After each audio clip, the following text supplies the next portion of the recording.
schedule as far as time, but I have more than enough of that today, so who gives a fuck? We are going in depth today.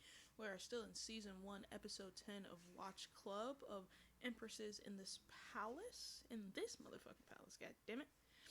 We are still doing our review and commentary as always, our witty banter, if you will, our 1-2 combo, no biscuit. At this point, chat, you already know what's happening. You already know. If you don't know, now you know. At this point, chat, from what I remember, Concubine One had just figured out that she had got pregnant. So she was up and ready. She was getting plans together with Jinshi, her handmaid.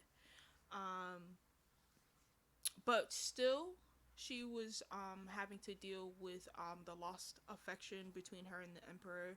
And we see that though he cares for her, it's not as what it was before. And while some of the antagonists are placated by this, we see Concubine One is a little perturbed. She's a little upset. And we see this at the beginning of episode 45. And that's what we're starting off with today. Remember, everyone, Watch Club is, I would say, once a week, weekly episode that we all come together in which we discuss the current week's show or anime, whatever it is that we happen to be watching, movies, whatever it is, K-dramas, C-dramas, whatever it is, telenovelas, goddammit, whatever it happens to be. And in this particular case, we are on episode 45 of Empresses in the Palace. You can you can find, chat, you can find all 76 episodes of this particular C-drama on YouTube. We were waiting for translations from the team that was doing the original translations on YouTube. I still haven't gotten any. And that's why we were a little bit backtracked too for about 2 weeks there.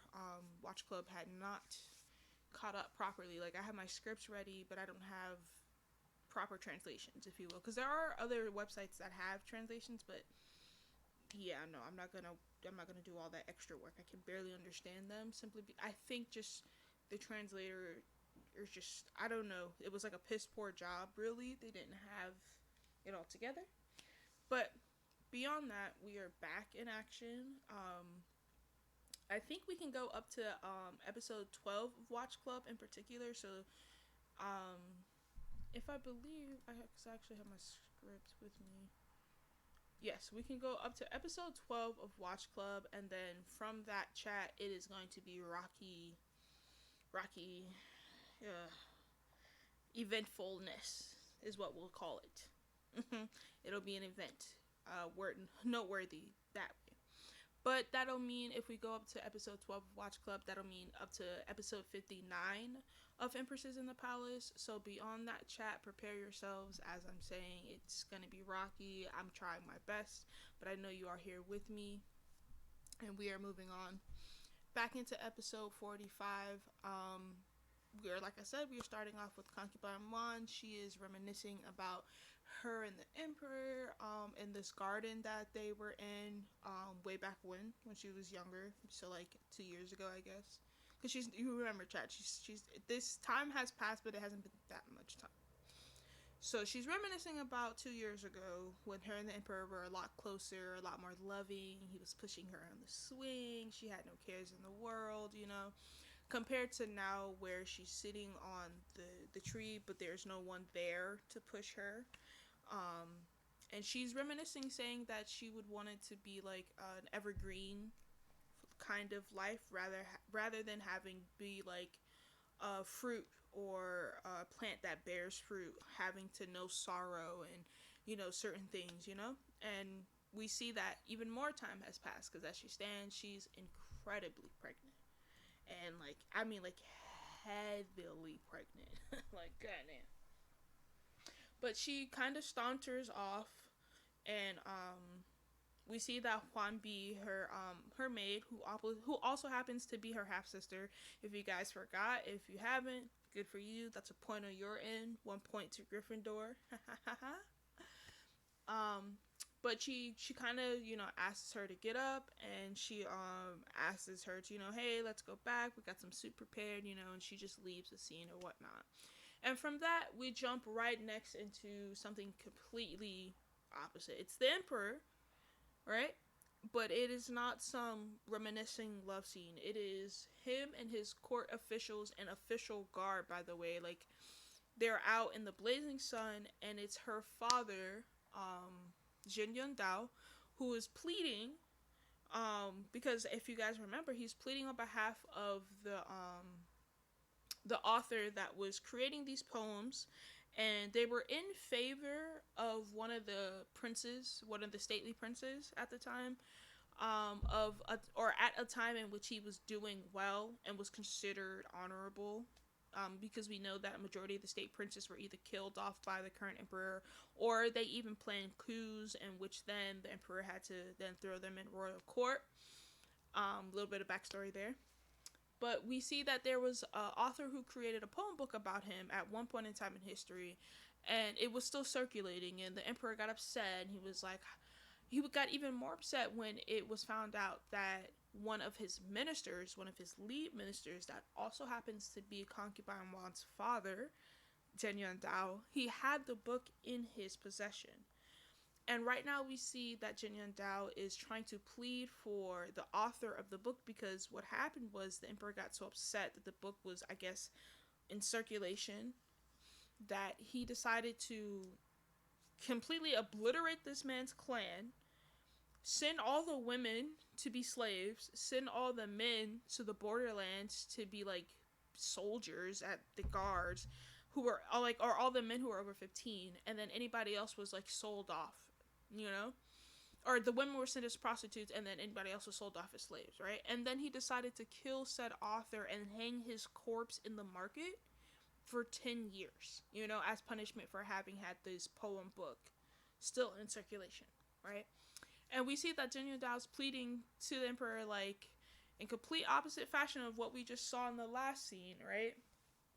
Pleading for said emperor to, at least, if not spare his, descendants, at least, remove his corpse from hanging from, the marketplace. That's terrifying to the citizens, and it kind of shows you or portrays you as a really shitty emperor, so it doesn't work in your favor. And we see at this point in time, guess who we fucking see? Chat.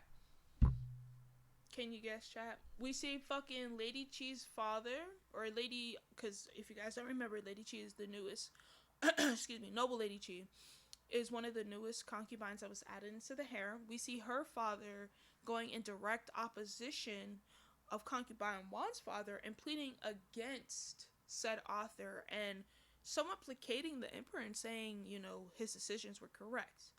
And we see that this is causing rifts in between the emperor and Jin Yun Dao, and rifts in between Jin Yun Dao and many of the ministers in court.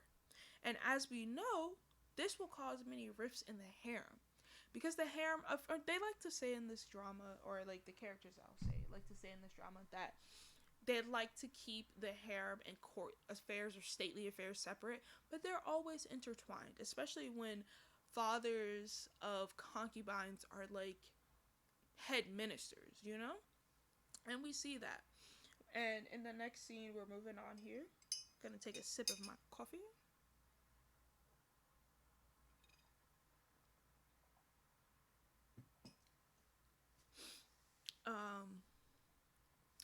Moving on. And we see that the emperor ends up dismissing Concubine Wan's father, right? As a way of showing, authority, but also as a way of trying to, I guess, I wouldn't say go against those who he would seem as rebellious, but those who he assumes as rebellious, because obviously, like I said, Noble Lady Chi's father is purposefully going against Concubine Wan's father, and he's purposely setting him up to make him look like he's, getting ready to rebel because he receives so much favor. And the emperor also dotes on his daughter a lot, So this is provocation coming from the harem, provocation coming from the court. So of course the emperor has, or I wouldn't say of course, because personally, I would hope he would have his own thoughts about things, and he would know how to discern, truth from non-truth. But then again, people are human. But moving on, that's not what we're talking about. This is a C drama. We're here for the drama, cat.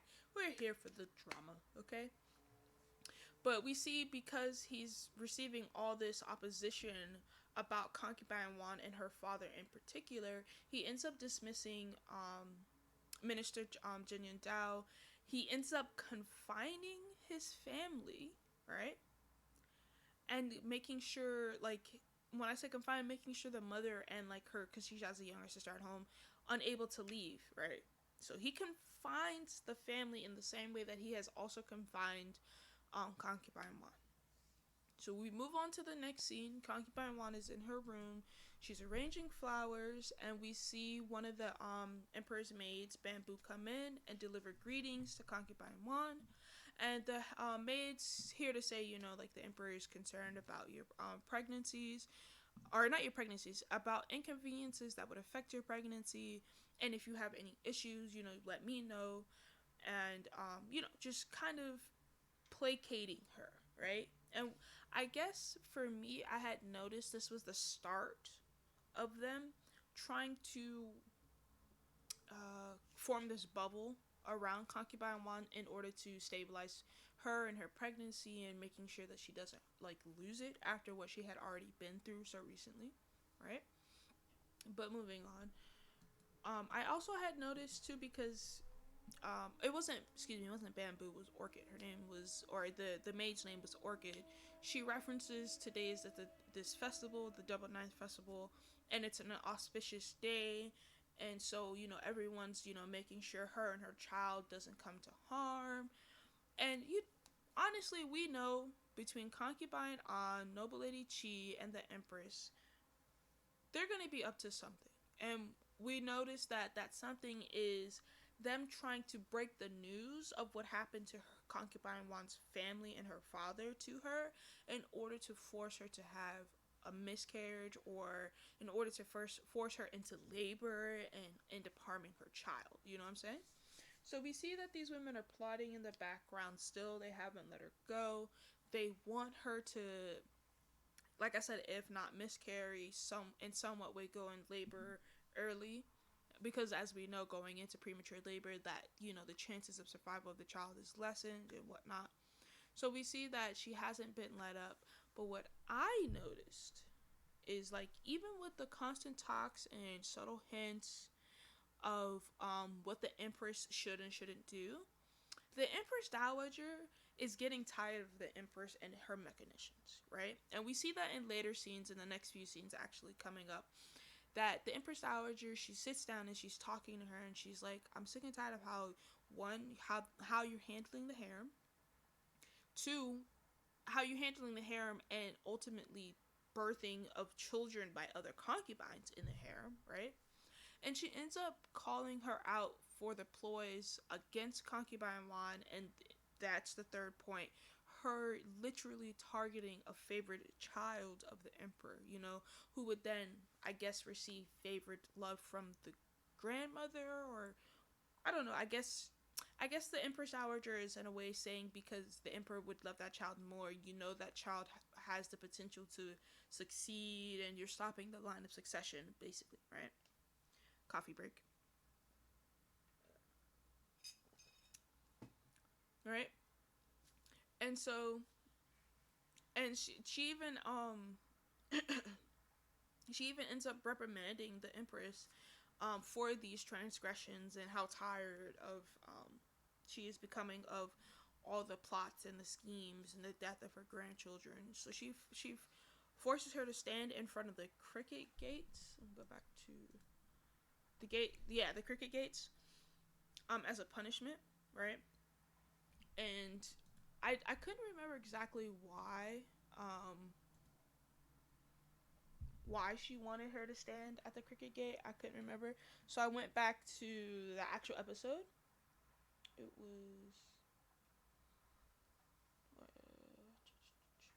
It was it was exactly 11 minutes 30 seconds in. We see the Empress is standing in front of the cricket gate, and she's gazing at it.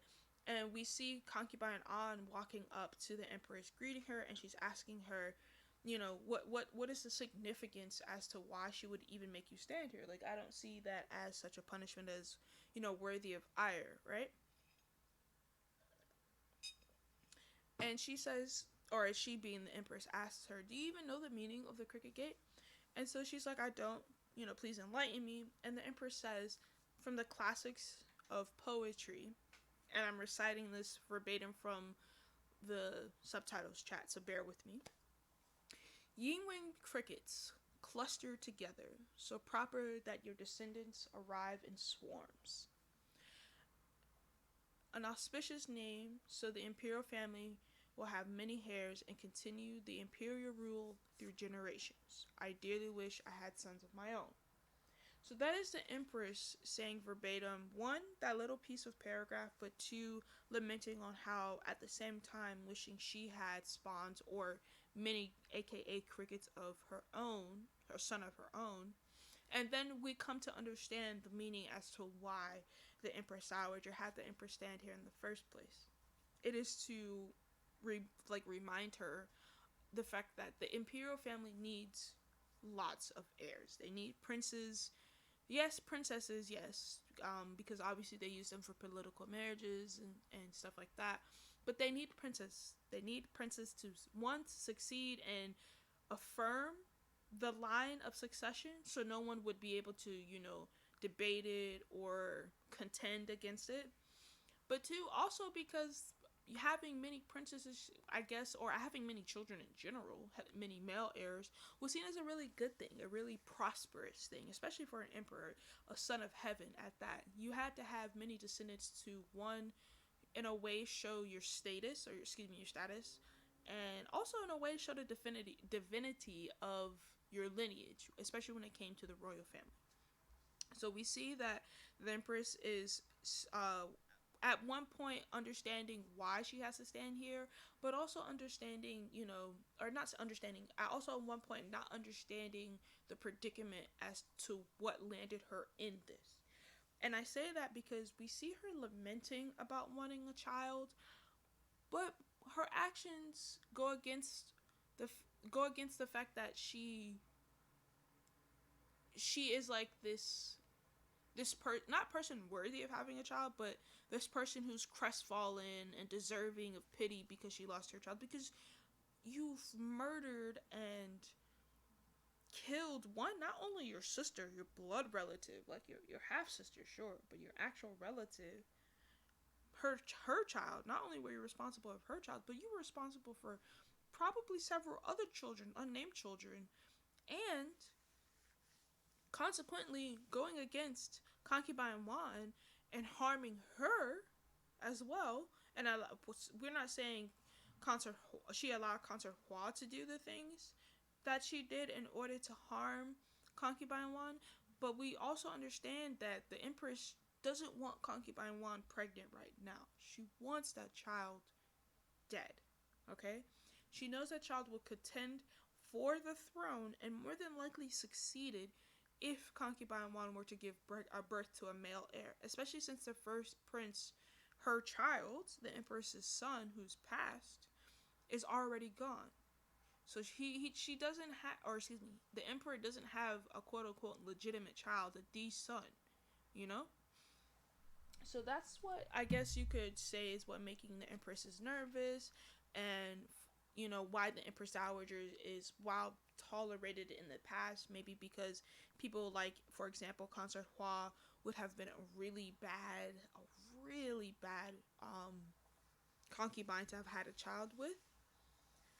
The Empress Dowager is getting tired, and she's trying to move more or less past the Empress's schemes, but in a way that is still saving face for her clan. Don't sorry, chat. Don't confuse the Empress Dowager for like some holy figure. Like, she definitely allowed the Empress to do what she did, but now she's doing this because she wants, like, one, a grandchild, and she wants a lot of grandchildren in general, But she also understands that her son, the current emperor, would love this child a lot more, therefore maybe having more of a easier road to succession to the throne. Moving on. We also see that the Empress is talking to concubine An, and she's complimenting her and saying, "This is why I enjoy you because you understand," or not enjoy you. "This is why I like you because you understand."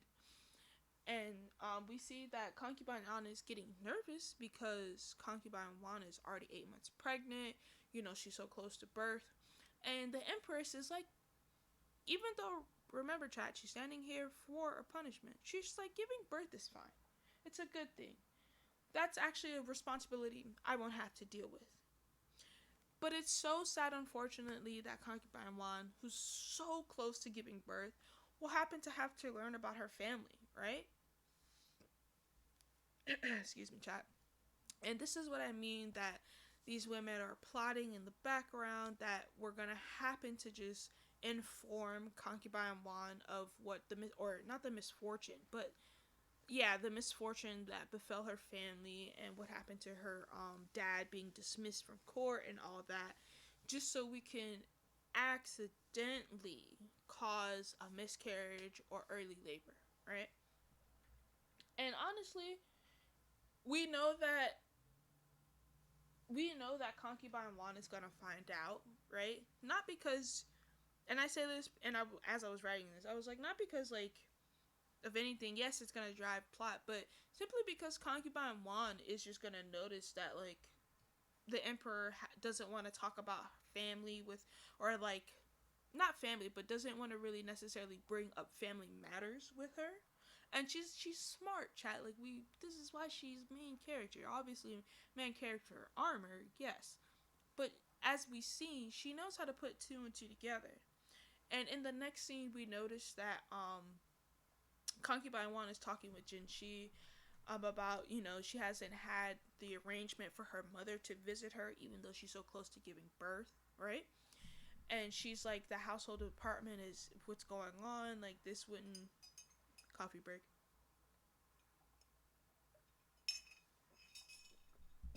This isn't normal, right?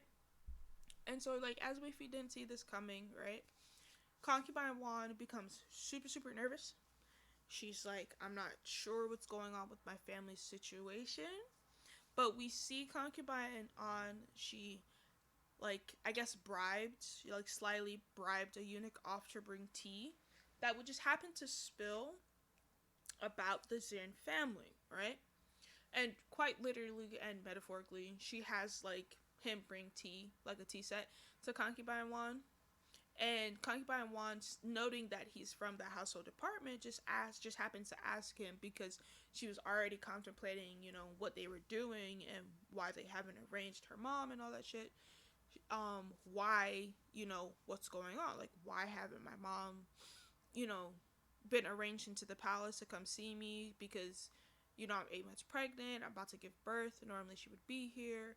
And so the eunuch gleefully, because he is pretending not to know who this concubine is that he's just bringing tea. He's just like, oh, I was told to bring tea here, keeping my head down type of thing.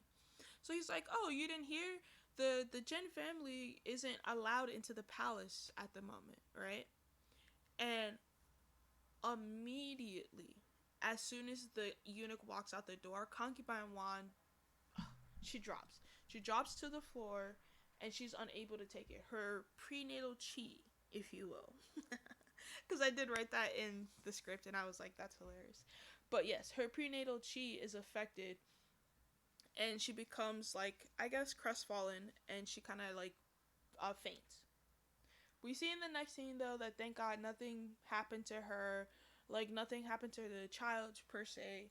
She was just really shocked about what happened. And we see that physician Wen, who's still very much treating her. He's still checking on her, making sure she's okay and no poisons in any of the things that she's taking. Because remember, without him, she wouldn't have known about the scar gel and all that stuff. But yeah, we see that with his help, and with Wan Bi, of course, because you can't forget she was there pulling her along, they were able to, like, gather information about her family and how it was intentionally, like, passed to her so she could be hurt.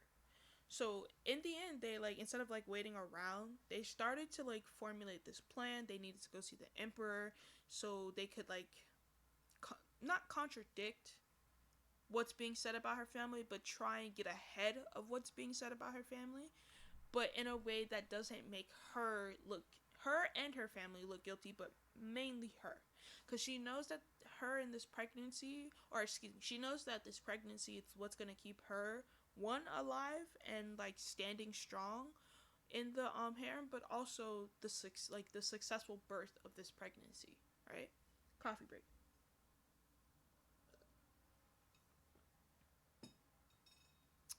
Gotta love that Folgers chat. Anyways, moving on. We do see after all that has happened in the next scene, some crazy shit. I was just like, once again, the CGI in this show. Her father, who's imprisoned right now because he's imprisoned in like the court jail cell or whatever. There's some eunuch who released rats into his cell. And at first I thought it was like, oh, are they gonna like, because he starts screaming and like going crazy. And I was like, are they gonna like eat him or like eat his skin or something? But then I realized, oh, rats spread diseases. Ah. So maybe they're intentionally trying to, while harm concubine Line, ensure that her father, doesn't make it through, right? Which in the end, if he doesn't, which maybe he won't, maybe that'll be another plot device that they'll use, chat. If he doesn't, that maybe will harm her pregnancy even further. Maybe her actually having a miscarriage, because remember, she's saved this time. She was saved this time by Dr. Wen, and she was a-okay. Her, like I said, the prenatal chi was somewhat affected, but she didn't lose her baby or whatnot. But she's okay.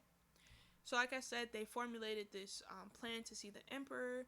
She sends the knot that the personal knot that he first gave her, and she also sends like a personal note to him. And we see that in the next scene, the emperor is writing to his wife, aka the Empress Chunyun, who also happens to have the same nickname as the current concubine Wan. And it kind of broke my heart, because I was like, damn, he's still reminiscing over her, because he's like, if you were here with me, you'd understand everything that's going on, the problem that I'm like, or the problems that I'm dealing with, the dilemma that I'm dealing with, all that shit. Like, he's like talking to a dead woman, and I'm just like, bro, you have like 15 women who like wholeheartedly adore you right now. Even if you don't love them, try. This is kind of sad. But we see the present that concubine Wan prepared. Her little plan is sent over to the emperor as he's reminiscing, and he sees the knot, and he sees the personal letter, and he recognizes it. And I'm like, okay, maybe, because the way he recognized it, he was like, oh, okay, the spark in his eye, if you will.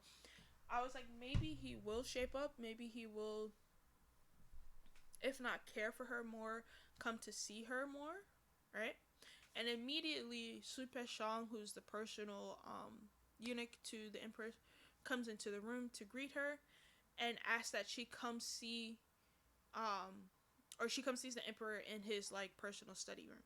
So she gets dressed, she comes to visit him, and surely in the next scene, which is very filled with tension, by the way, chat, like I could see like how she walked in, heavily pregnant, by the way, 8 months, waddling, like if she could, like if you could see like a concubine waddle, I guess, she was waddling and she would first walk into that room. And he's purposely turning away from her. He's not even looking at her. He's turning away from her, making sure he doesn't stare, because knowing if he makes eye contact or knowing if he looks at her, he'll probably break. And he'll go back to her, and he'll make sure everything is alright. And I'm guessing, another prediction, chat, I'm guessing he's doing that. He doesn't want that to happen because he doesn't want to portray his original Empress Chunyun. He doesn't want to give the love that he had for her to concubine Wan. One, to someone he's not sure he can trust now because of what's happening with her father. But two, he doesn't want to do it because he doesn't want to portray her and the pureness of what they had. This is all my prediction. This is all my inference. This is all my context reading. Doesn't necessarily mean this is happening. Whatnot. But moving on. Like I said, he's not paying attention to her directly, but he is talking to her. He's talking about how, like I said, Orchid, the head maid, is, kind of relaying messages back and forth, making sure she's okay. And, Concubine Wan's like, do you really care because she told you to care? Or, like, do you care because you want to care? She's getting straight to the point. He's trying to make idle conversation. And I guess this is what she wanted, the reaction of him looking up surprised, because her direct speech and the way she directly addresses it does that. And so she kind of laments about, like, the first few months and how, like, hard it was for her, and, like, how, like, with the court officials fighting, it caused, like, mental anguish for her. And he, like, immediately is like, you requested to see me to talk about this? And she's like, no. Like, and I'm like, sorry, chat. I'm like, is he not trying to, like, read the message in between? Or is he not, like, is he just really outright trying to be rude to her? Like, I really think that he thinks her father has, like, a hand in rebellion right now. I really think he's starting to believe the rumors. Because at first I thought, and this is before the episode ended, I was like, oh, this is going to reel back. This is going to reel back. He's going to believe her. Because she starts to kneel. She starts to say, please investigate my father's case. He wouldn't do that. He's falsely accused. Like, she begs. She starts to cry. She begs. So I'm like, oh, he's going to reel back. He's going to reel back. This is what he was afraid of. This is why he didn't even want to look at her in the first place. Right, chat? But he doesn't. He doubles down. He's like, people have witnessed your father's words. I've witnessed your father's words. And based on the facts presented to me, I've stuck by my decision. I am going to stick by my decision. He's basically doubling down about deposing her father from his position, locking him up, and then also confining her family at home.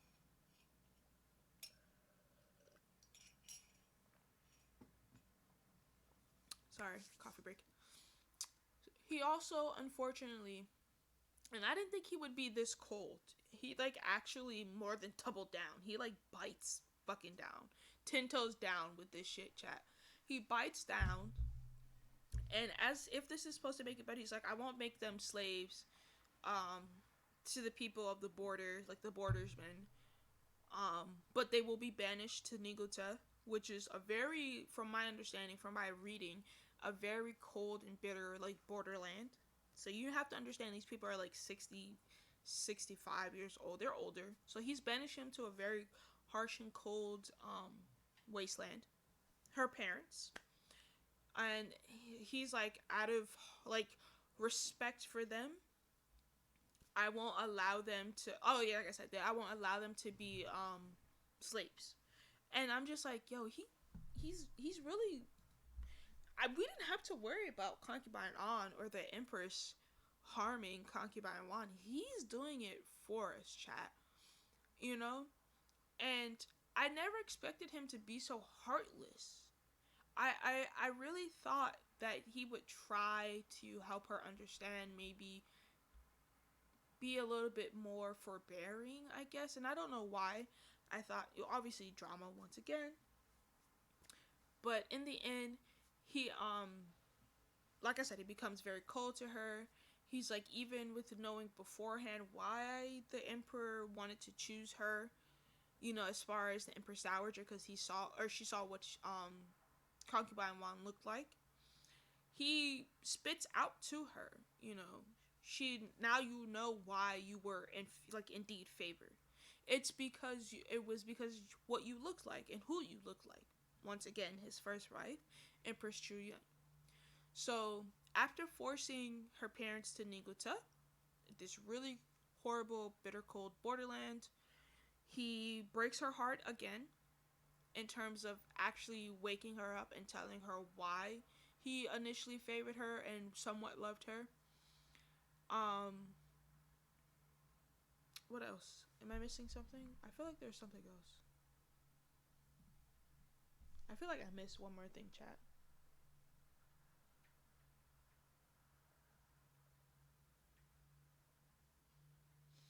Oh, yes, sorry. And then after all of that happening, Supesha comes in, and we hear that, like I was saying earlier with the rats, Mr. Jin Yun Dao, or her Minister Jin Yun Dao, has contracted sickness, has contracted plague. And so this sends, which it would me too, but it sends Concubine Wan into a frenzy. She like passes out for a second. She gets up. She like begins to beg the emperor to like don't let him die without justice, please. She's like, I'll take responsibility for everything. Like she's begging, hands and knees, begging. And so for the last slap in the face, the emperor, while staring her in the eye, was like, yeah, fine, and waves her away. Even though she's begging on her knees, clutching her stomach at that check because she fainted for a second there, like her child, and just stares at her like daggers as she's like once again still waddling away because she's 8 months pregnant, and is somewhat like shrugging her off like, sure, fine, I guess I'll look into the case. And for me, it left a bad taste in my mouth for the emperor and what's gonna happen to Concubine Wan. But also, I was just like, imagine how probably like shaken and like upset Concubine Wan must feel, right, chat? Like we have to take that in consideration, like how like surprised and like just overall shocked at like how cold the emperor became to her. But immediately after talking to the emperor, Concubine Wan, she just starts to bleed. Like she goes into labor and she starts to bleed. After some time, we do by the grace of the C drama gods, we do see that she gives birth to a baby girl. And both the Empress and Emperor are happy, though for different reasons, obviously. The Emperor, yes, because she gave birth, but the Empress because it's a boy. Coffee break? Alright, the Empress because it's not a boy, excuse me.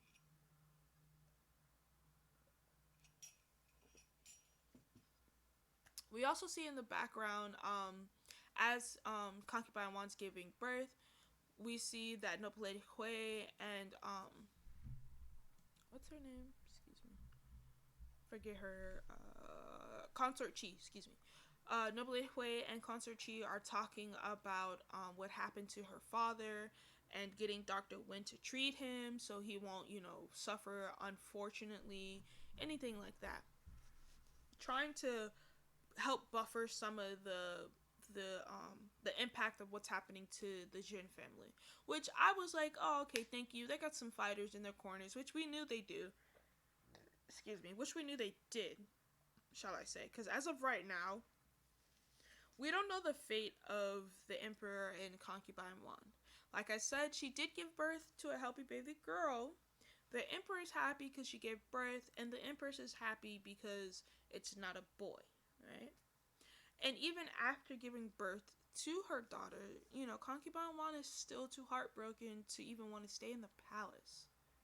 And rather stay in the palace, she chooses to stay in an outside temple, particularly called Ganlu Temple, as a way to protect her daughter and herself, supposedly.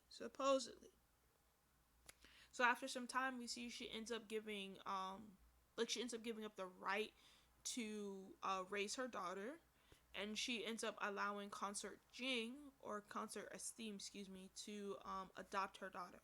And her daughter's name goes by the name of Princess Long Yu, a beautiful little baby girl. And this episode really broke my heart as it comes to an end. Final thoughts. Really just tears, chat. I was crying a little bit. I was sobbing a little bit, and it really broke my heart because I knew the drama one was gonna get into serious mode at certain points. You gotta have some drama. You gotta have some spiciness. But I didn't think it would go down this road, in which she would like forcibly throw herself out and allow her daughter to be adopted by someone else, you know? But after having her had a miscarriage, it kind of makes sense.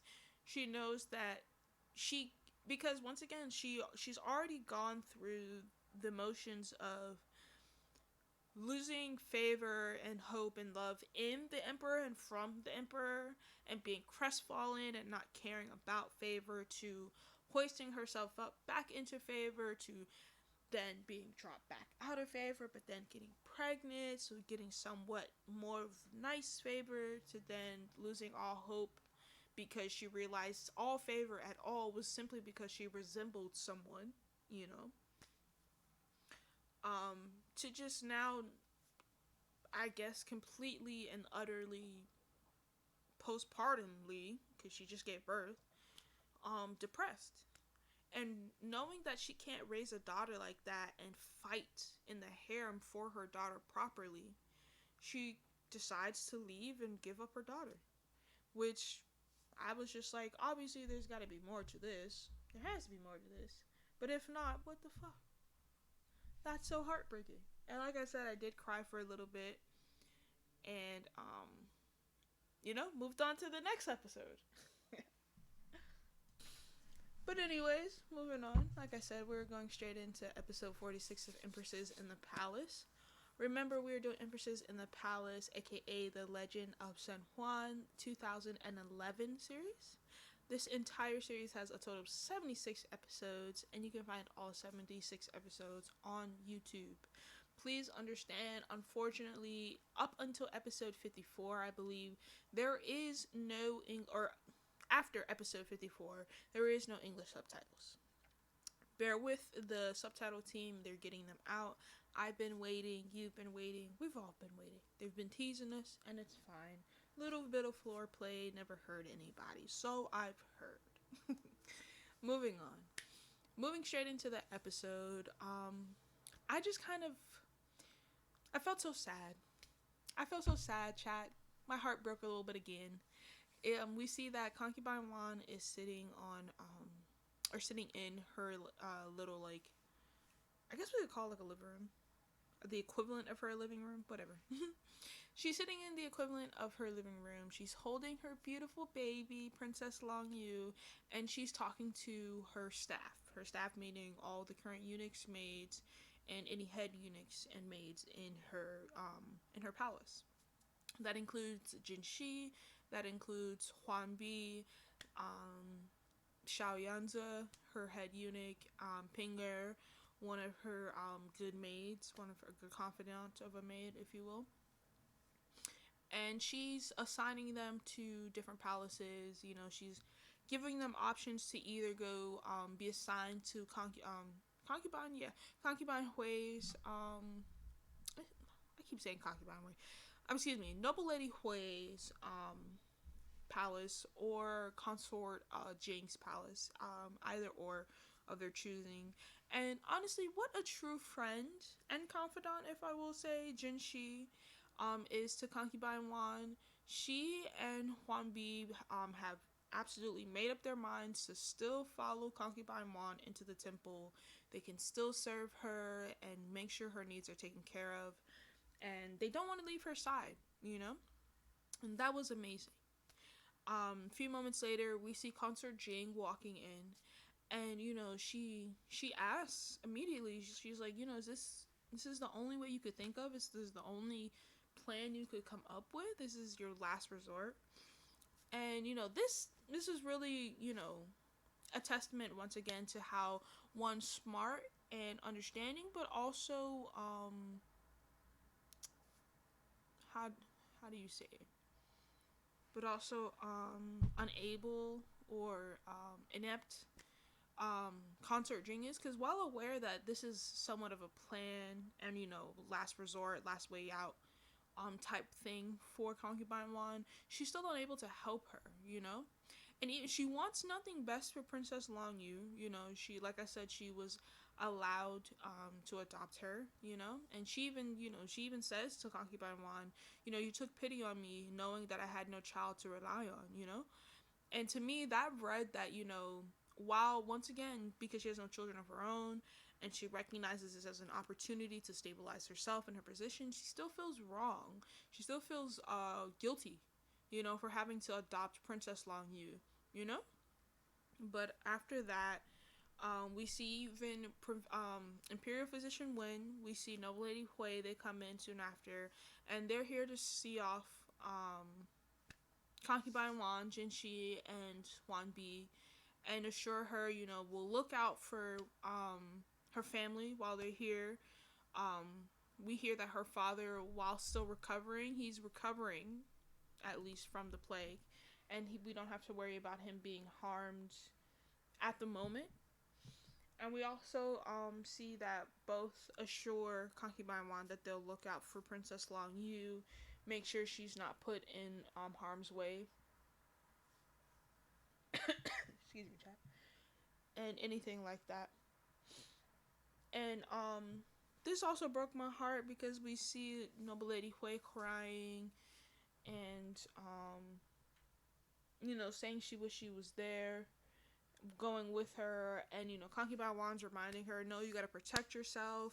The Empress and concubine An are gonna let up. You have to, watch out for Princess Long Yu and all that, all that good shit, all that good jazz, And I say that because I was so heartbroken. I even had to skip forward because I was like, I can't continue to watch this. I'm just gonna cry at this point. There's no point in continuing because this is breaking my heart all over again.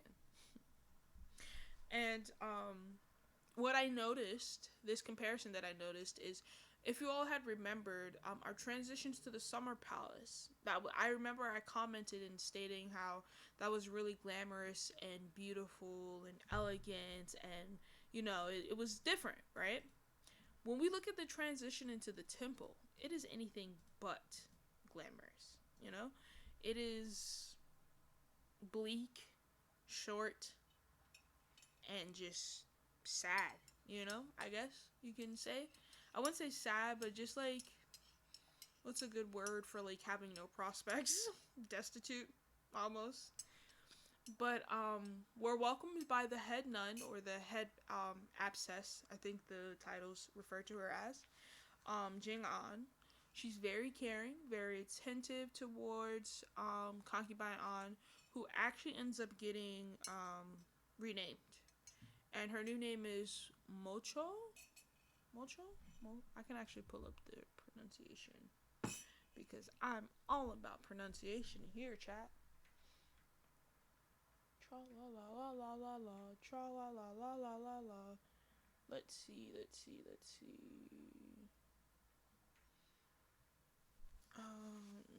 Yes. 景案，宫里来了旨意，说娘子是带发修行。Okay, Jing An. 即便如此，入寺修行。Okay, she's like, you're here to practice nunnery, you're here to observe the prospects, and because since you entered the nunnery and you're no longer a concubine, you're going to be renamed and staying away from previous things of your last life, quote unquote, So since she's being reintroduced or rebirthed in a way into the life of Buddhism and that of a nun, she's going to receive a new name, Mocho. And Mocho particularly because all the disciples of the head nun, or the head abscess, Jing'an, have the last surname, Mo, M-O, and then she just gave her the first name, Chu, like I said, Cho, excuse me. Sorry, chat. She gave her the last, or the first name, Cho, chat. She gave her the surname Mo because that's what all her disciples' names have, and then she gave her the first name Cho because she wanted her to be without worry. Thank you, chat. Whew. That was a tongue twister there. That's why we get hydrated, boys, so we don't have tongue twisters. So we are able. Anyways. So yes, we see that she is newly renamed. She is in this reintroduces new introduction of life, and is here with Jinshi, and we also notate that she's been accepted to or not accepted, made an exception to allow to have Jinshi and Huan Bi serve with her, simply because they also have had a precedent of having other concubines into the nunnery before, and they have allowed them to have servants, or if not servants, certain things from their previous lives as a way to ease the transition. Anyways, moving on. We're also introduced to Prioris. I think it's Prioris Jingbai, or also known as Assistant Nun. And she doesn't seem to be as thrilled that Mocho's there. She's kind of reminding me of like the people back at the palace, but not at the palace, Whatever. She does, because I don't like her, bro. Like, she seemed really rude. And like, we also see in the next scene that when she's walking Mocho and Jinshi and Huan Bi, she gives them the worst room. It's run down, shabby, there's leaves everywhere. She's outright rude to them in how she talks to them, and like walks off when they try to ask her for help, right? And this like just simply reminds me of how people in that like household department would treat her if she was like an unfavored concubine, So that's why I was like, so the palace, but not. Anyways, speaking of the palace, the Empress, let's not forget her, because she is trying her utmost best right now. Since she's kicked out her opposition, now she's trying to promote all her flunkies. She's trying to get all her little checker pieces, all her little allies, her little ducks in a row, if you will. Particularly, we see she's focused on Noble Lady Qi, while ensuring other allies of Mocho, particularly Noble Lady Hui, are suppressed, right? And speaking of, this has...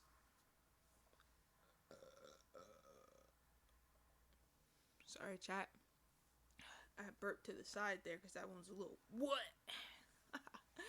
Speaking of, like I was saying, promoting and suppressing and all that bullshit, we have updated ranks. Also because we've lost who would have been Concubine Wan, but is now Mocho. We've lost her, so she is removed from the ranks entirely at this point. But like we said, we have the ranks split in two: older and newer. Older referring to the women who were initially in the harem at the start of the series, and therefore typically older in the series. And we have the newer, the women who were added after the series started, and even after, halfway through the series, which is what we're about through right now, and are typically younger. Anyways, our older, we have one Empress always. We have 4 consorts at the moment: Consort Qi, Consort Duan, and Consort Jing. I said 4 consorts, but that's 3. Oh, I can't count. We have 1 Noble Lady, Noble Lady Xin, and then in the newer category, we have 1 Noble Lady, Noble Lady Hui, and then we have 2 concubines, Concubine An and Concubine Qi. And we see that Concubine Qi, who has been promoted from Noble Lady Qi to Concubine Qi. But moving on, we have a time skip happening. It's been about a month. Mocho is still recovering from her premature birth. However, we see that the op, once again, Prioris Jingbai, or Assistant Nun Jingbai, even though she's aware that Mocho's recovering, mind you, is highly and keenly aware, knowing that she was disposed of or basically thrown out of the palace, but had been recovering from birth, and was also, needing certain medicines, right? To make sure that she received a proper recovery. She refused to take pity on her. She forced Mocho, Jingshi, Huan Bi, like all my girls. She forced them to like grab kindling from the forest. She forced them to make firewood into charcoal so they could burn charcoal for like certain things, which I assume like cooking and whatnot.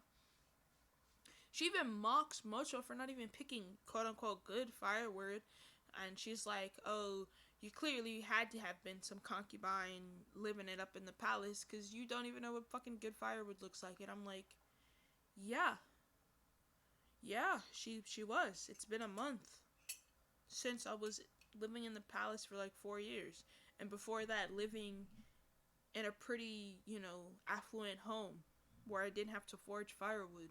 So yeah, I don't know what good firewood looks like." Anyway, chat, I was pissed. I was just like, all right, so she really is the antagonist of the temple. You see? Coffee break.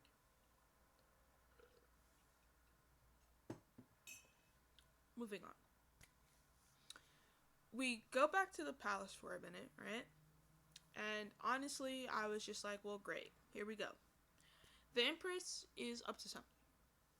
She's talking with the Empress Dowager, who conveniently mentions wanting to use the Temple of Pure Dew, aka Ganlu Temple, to pray for the New Year's harvest, right?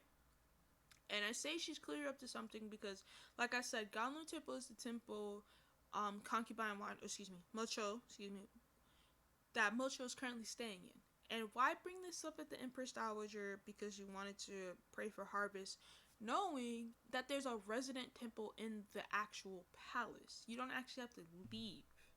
And the Empress Dowager brings this up, calling her bluff. She's like, are you going there to pick a fight? Like, what is the purpose of this? And the Empress, conveniently dodges her questions, and, she evades pretty much, not necessarily suspicions, but she evades alarming the Empress Dowager, but not me, chat. We know she's going there clearly to provocate something. She's going there to, if not finish off Mocho, maybe cause a disturbance or whatnot. Either way, later on, we're going back to the temple, and Assistant Nun, prior string by, still doing her thing, still hasn't let up from her torment of Mocho, still ends up mocking her for, like I said, living it up in the palace. She starts pinching her arm and shit, like literal bullying, like 12th grade shit. I was like, okay, this clearly is PG-13, because I feel like she would have been slapping her around if this was like actual bullying, I guess. I don't know, whatever. It was funny to me. Anyways, moving on. But she's just like, yeah, you're a sight for sore eyes, and is like, no one could be bothered to like be wanting to see you, shit like that. And like, coincidentally, on the other hand, we see the Empress, who's busy trying to kill off Mocho because Mocho still has like actual ties to the palace in terms of the Emperor feeling for her and maybe feeling bad for letting her go, right? And the Empress is like, oh no, we have to kill that off. And I notated that, I guess that comparison, because it's like, at one end you have Mocho, being told that she's nothing and worthless and nobody wants her, while on the other end you have one person who's still, once again, still very much opposition, trying to crush Mocho as if she's like number one enemy, as if she's the cancer and end all be all because she's the greatest threat. So it's like, is she the greatest threat, or is she like a sight for sore eyes and nobody wants her, And I just love that they had that juxtaposition, if you will. But like I said, the Empress is trying to kill off feelings, and the Emperor for Mocho, and she does this with Concubine An. She does this with Concubine An, but particularly Concubine Chi. And I wanted to take note as well that with both of the concubines here, alongside the Empress who is plotting, they kind of have a rivalry going on, right? And curiously enough, obviously, the Empress is going to give Concubine Chi a little bit more of a push because she I guess supports her more because, like I said, they're both under the Mandarin flag, under the Mandarin border flag, excuse me. And so she has a bit more, or what she considers a bit more of an affinity for her, right? But we also see that she like quite literally favors her like in actual possessions. And what I mean is she gives her a red jade tributary necklace, if I'm quoting that correctly. And this hints at the Empress favoring concubine Qi, right, over concubine An. But, and I'm eating my words here about her liking concubine Qi and having her affinity, because we notate here the comment concubine An says about the necklace having a peculiar scent tells me that the Empress might have done something to the necklace, and the real intention behind giving that to concubine Qi was not necessarily purely out of favor, but out of necessity of curbing pride and a potential enemy in concubine Qi, in that because concubine Qi might be arrogant enough thinking that she has the Emperor's support, she can go ahead and, vie for not necessarily position, but maybe attention and favor, But we're going to stick a pin in that, chat. Let me get a little bit of coffee break.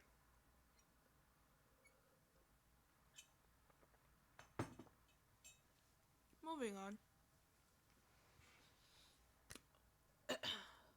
Thank God for Noble Lady Hui. Thank God for Imperial Physician Wen. Thank God for Prince Gao. And I say that because I put that in all caps in my scripts. But as I'm watching the recap on YouTube, I'm like, yes. Clearly, there's something going on with the Empress. Like, we heard her talking with the Empress Dowager. She's planning to do something at Ganlu Temple. She's quote-unquote praying for the harvest. And, the feathers are ruffled in the harem right now. And like we chat, like we are able to pick up that something big is about to happen, so can the other people in the harem and, outside the harem, like on the fringes, that being like Imperial Physician Wen and Prince Guo, excuse me. And honestly, I was like, alright, we need all the allies we can get. We need all the people in our corner to come out right now. We need them to come out swinging, alright? On sight. Quite literally. And Prince Gao, who's kind enough, or I guess overly motivated is a better term, came out swinging the hardest. He very much has an infatuation or, admiration for for Mocho. I almost called her the incorrect title. And we see this because he was very kind enough to paint a portrait of Princess Long Yu, and with Noble Lady Hui, and her playing with Concert Jing, and happened to also bring some fabric with Long Yu's measurements so Mocho could make clothes for her in time for her birthday. And that was like, doll, like big hearts, puppy dog eyes. I was like, oh, that was the sweetest fuck. That was the best thing you could do for her to lift her spirits in terms of, the torment she has to suffer, right? And that's why I said he came out swinging the hardest, because he was able to do the most. He also mentions that, he lives in the Cooling Terrace, not too long from the temple. And so he lets her know that he'll be able to visit her more often and bring her more information in terms of like how Long Yu's doing, maybe more portraits for Long Yu, as a way to help her pass her days here, But also, we know, chat. Homeboy trying to get at them draws. He trying to see what's up. He probably, because I really feel like I said, he has an admiration. He has a really deep longing to be with Mocho. I feel like he's also taking advantage of this, But we also see that the real show, actual drama, is about to begin. A couple scenes later, we see the harem entourage has pulled into the Temple of Pure Dew, Ganlu Temple. And as they're elegantly strutting in on the red carpet with the camera lights glaring wide, Mocho is on her hands and knees, cleaning the floor Cinderella style. And honestly, because we also saw a couple scenes earlier, Prioress or Assistant Nanjing Bai sent her to do this particular chore, and I didn't know why, and I was like, oh, okay, clearly she wants to humiliate her, that's why. And I was just like, well, what's gonna happen?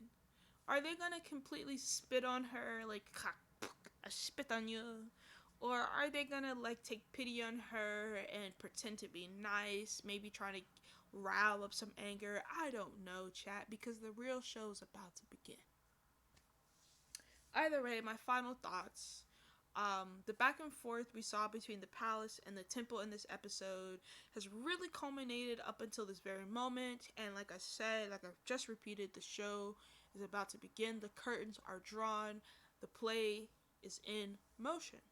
We also see that Noble Lady Wei, Imperial Physician Wen, and Prince Gao are doing their best to help Mocho outside of the temple, while Jinshi and Huanbi are doing their best to help Mocho inside the temple.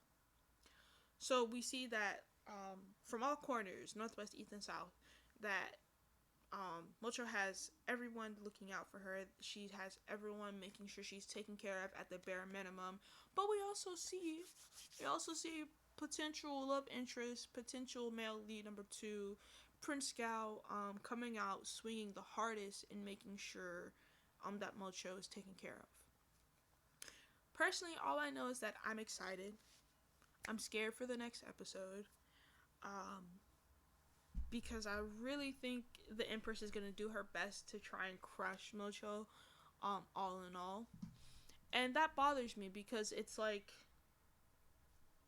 you guys, she's already out of the temple. She's already expelled. Her daughter has been, adopted. Like, she's not a threat per se anymore. Like, her family has been expunged from the capital entirely. There's nothing you have to worry about. Why go out your way to traumatize and humiliate her further? What is the need? I don't know, chat. And honestly, you just gotta love Concubine Chi. She knows how to play her fucking role. We see immediately as the women or the entourage of the harem, the women of the harem step into the temple. The Empress is on go mode with her acting role.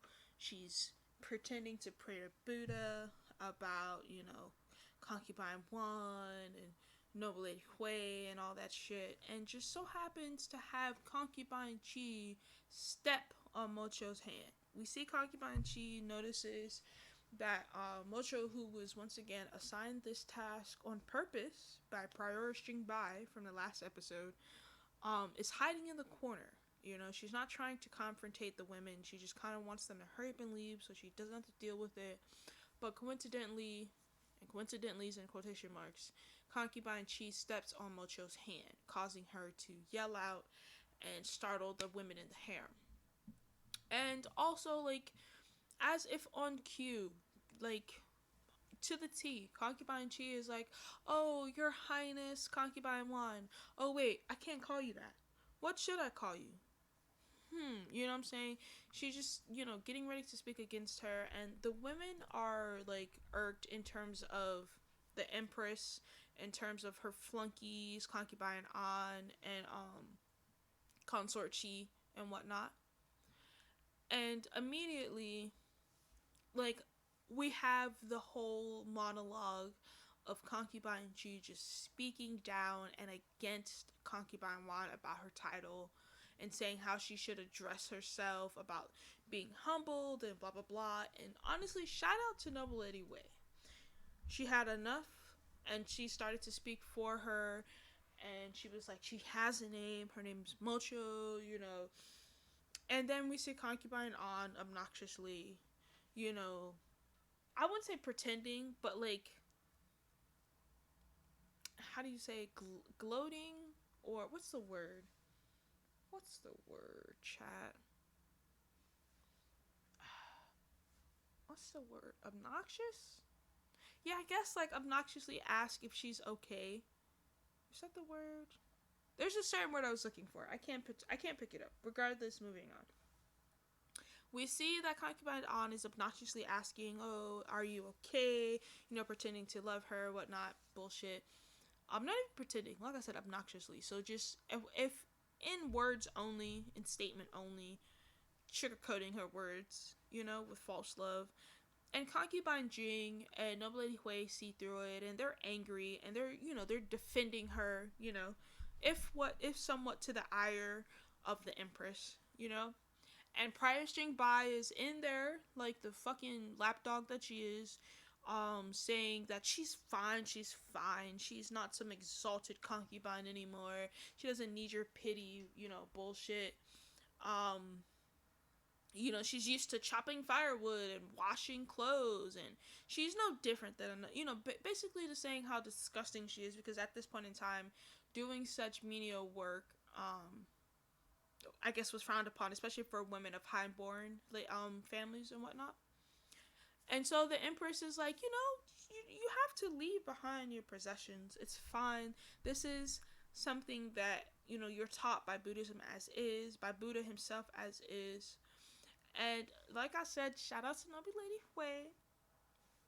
Coming in for the win. Coming in for, the second point for Gryffindor, honestly, if we're going to talk about it. She's kind of standing up in defense of Mocho. She's kind of like, saying like these chores, these tasks are so harsh on her.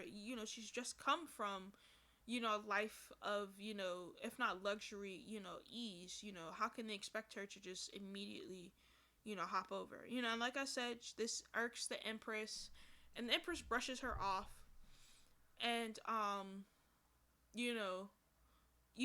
kind of tries to dominate in a way, and we see it doesn't work in the same way it would against other concubines in terms of scaring Noble Lady Hui, but it does remind her that she can't go head to head against the Empress, right? And we see that because we see in later scenes she actually goes to the Empress Dowager in order to aid Mocho in such hard labors, and like any medicine she may need in case she has to face like harsh winters, stuff like that.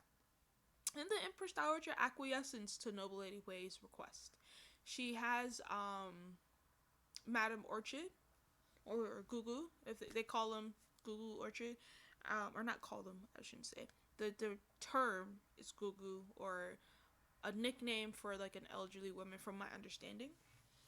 But they have her like conveniently pick up sutras that Mocho is copying for the Empress Dowager, while covertly dropping off supplies from the Empress Dowager and Noble Lady Hui, really, And I want to point out, at this point, not because not people are aware of this arrangement. Obviously, you don't want it to make it known.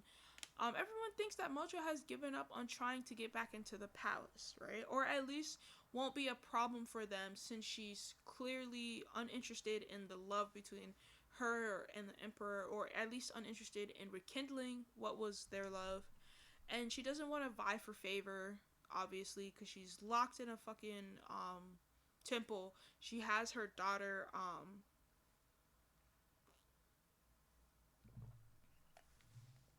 excuse me. She doesn't what's I saying? She doesn't have this will or need or want to vie for the favor for the Emperor. She has her daughter sent off to be adopted, so she doesn't have to worry about being associated with her.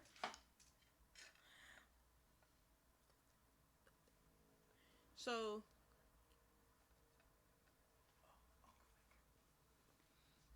let me see here. Sorry, chat, reading my script. So we see that that's not entirely true. We actually see, I wouldn't say it's plotting. I don't think it's plotting. But we actually see Mocho creating the scenario that will constantly remind the Emperor of, if not favoring Princess Longyu, making sure she's taken care of. And I say that because she has someone recreate a necklace that Empress Chunyun used to wear, and she has it recreated for Princess Longyu as a birthday present, That way, everyone in the palace, notably the Emperor, the Empress, and the Empress Dowager, will see, that, oh, okay, this is the daughter of the look-alike of Princess Chunyin, which I guess is close enough in terms of getting everyone's attention, if that's what she was going for. Because that has me thinking that, maybe she's biding her time, maybe she's formulating a plan, there's something going on. She's not just sitting on her arse, if you will. Anyway,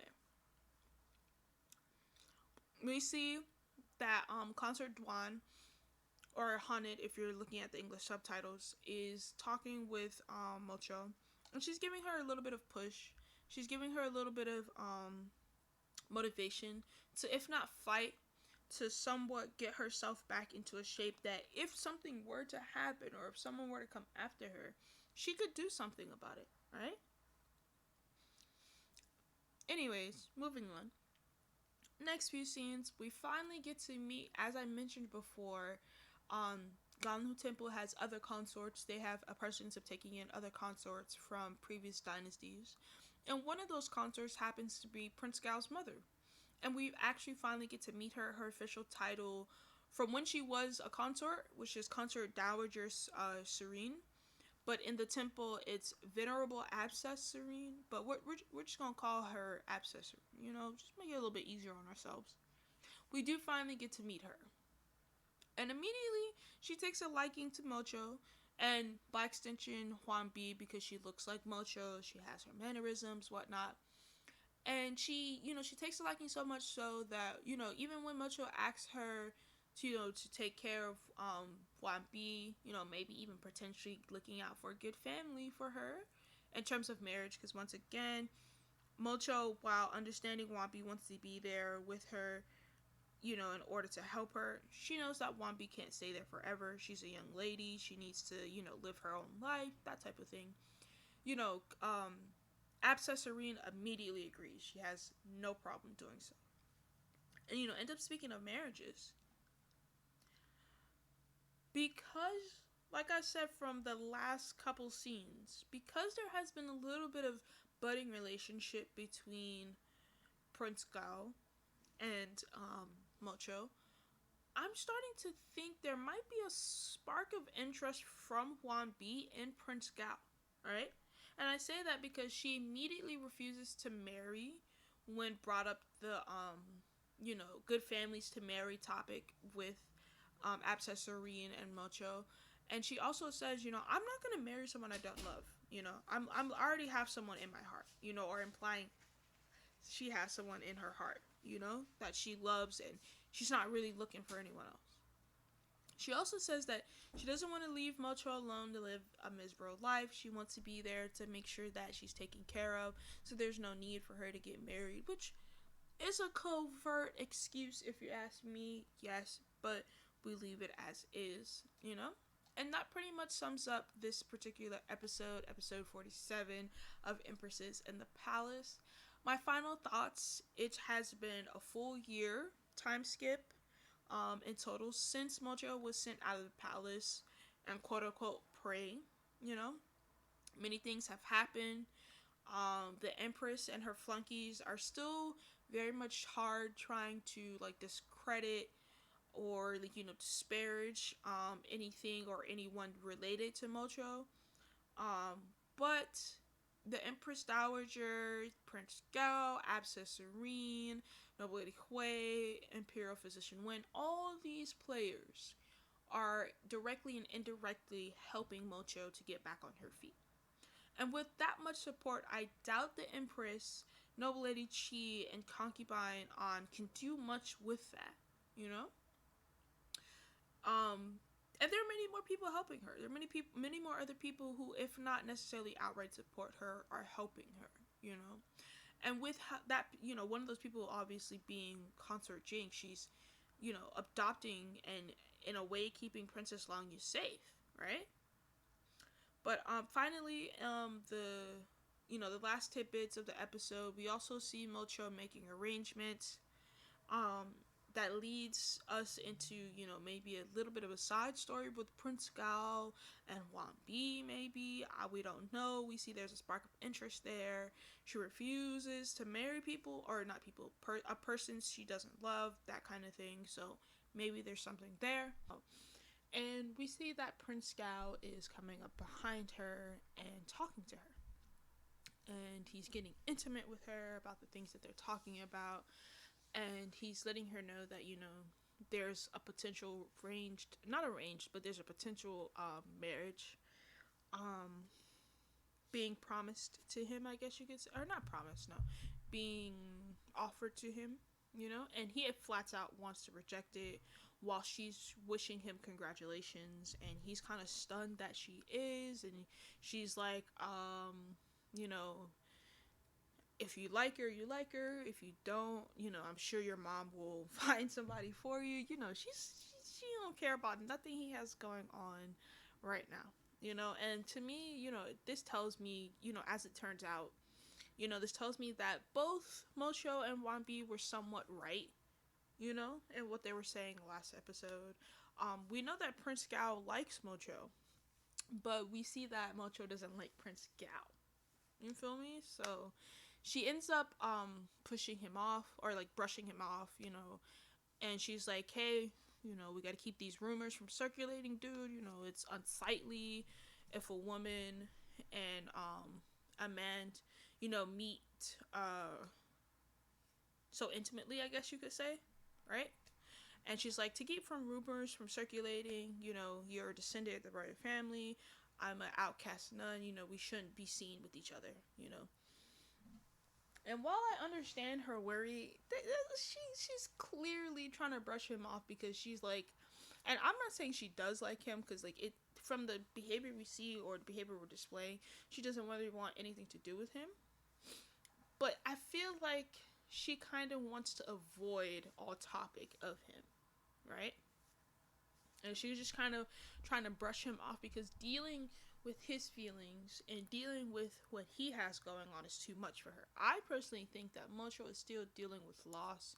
She's still trying to get over all the pain. She just got over her ex, basically, She's not trying to hop in with somebody else. You feel me? Like, she needs some time. She needs some time. And in the next few scenes, water break, we see that Mocho is still suffering. She has like this really bad cough. She's still like me. I'm have a bad cough, twinsies over here, twin them, if you will. She's still suffering from her premature labor. And Prioress Jingbai, she still refuses to take pity on them, or Mocho in particular. Her and her flunkies immediately come rushing into the room, and they're like, you clearly have tuberculosis or some type of disease, and you have to leave. She like demands that for fear of getting everybody sick, you have to leave, right? And to me, I'm just like, is this an excuse to just get them like out of the way? Like, is this an excuse just to get them booted out of the nunnery or whatever? And sure enough, it is, because Mocho sees through this, and so Prioress Jingbai starts accusing her of stealing like valuable food and herbal remedies. And if I'm correct, it was like bird nest soup, right? And she's like, you couldn't have necessarily gotten that on your own.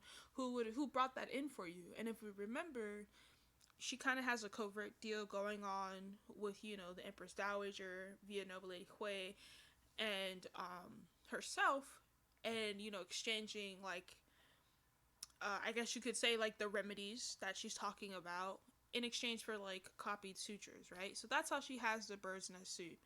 But she can't really, spout that or like run her mouth and like yell that out, right? So she kind of is stuck in a bind, a rock in a hard place. And so Jingbai takes advantage of that. And she's like, you clearly couldn't have gotten this on your own, and you're not trying to tell me who you got it from, so you clearly stole it. Bam, right? And honestly, if it wasn't for the nun Moyan, who is another disciple of the temple, who is like rough and tough around the edges, but has like a soft heart kind of character, and she's kind of helped Mocho out.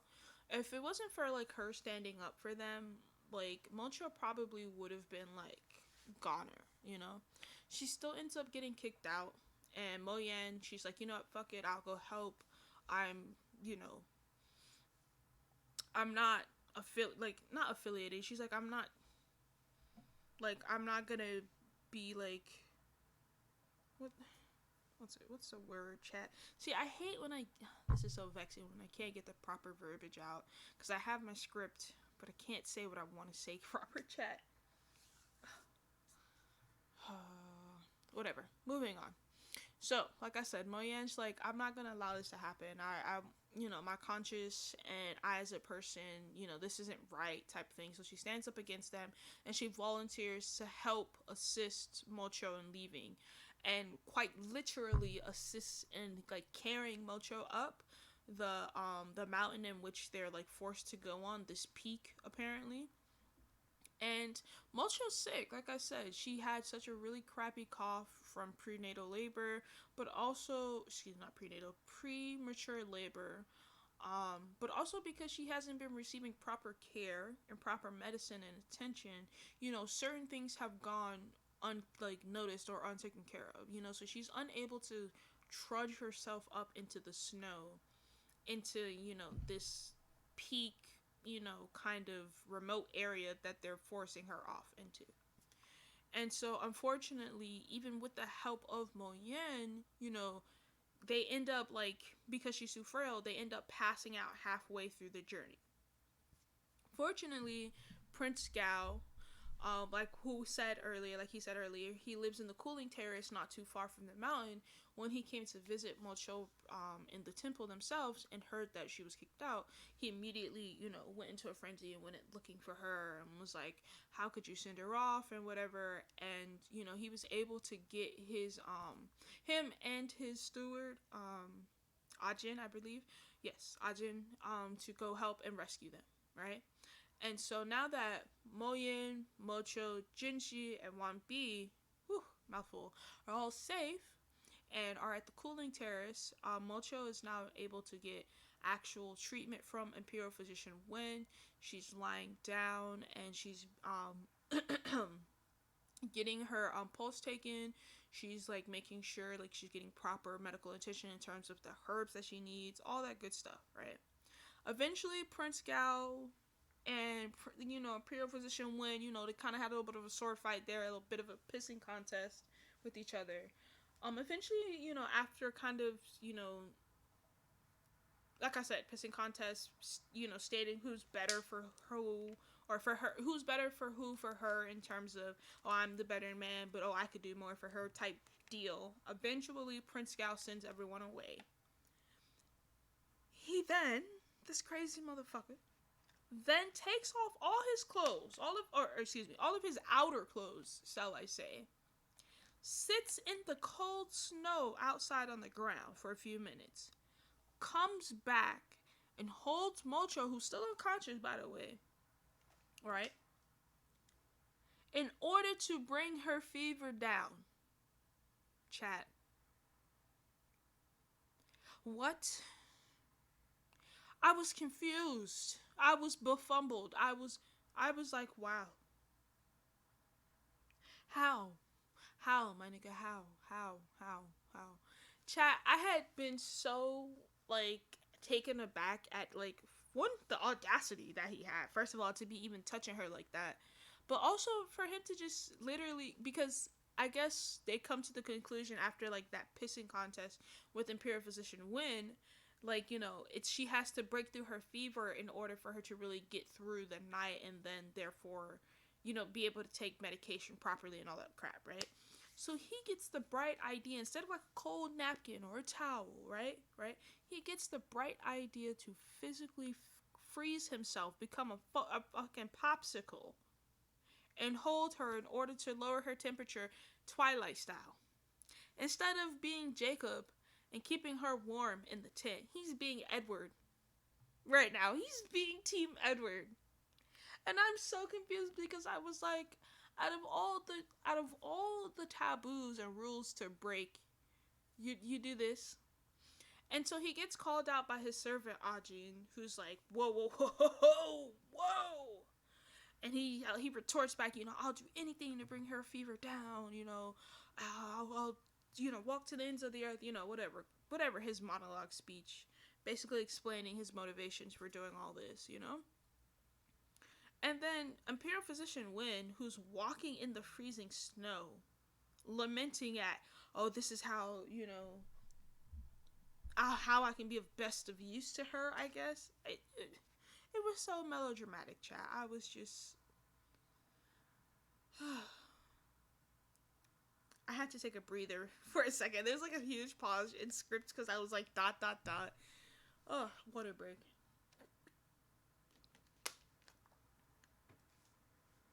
Oh.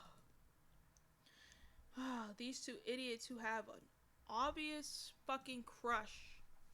I can't believe it. Both Imperial Physician Wen and Prince Gao, who have an obvious crush on Mocho, are like trying, like I said, are trying their best in their own way to take care of her while throwing caution to the wind, I guess. But anyways, as the dust has settled, and I guess his plan of being her personal popsicle, cooling her down, her personal ice pack, if you will. Mocho's health is out of danger. Prince Gao himself, though, is now showing signs of a cold. Stupid head. And actually needs Imperial Physician Wen to treat him. And what I found the most funny, too, in this particular part, Wan Bi, who we can't forget, who has a little crush of her own, starts to rush in. She rushes over as if this was Mocho herself, by the way.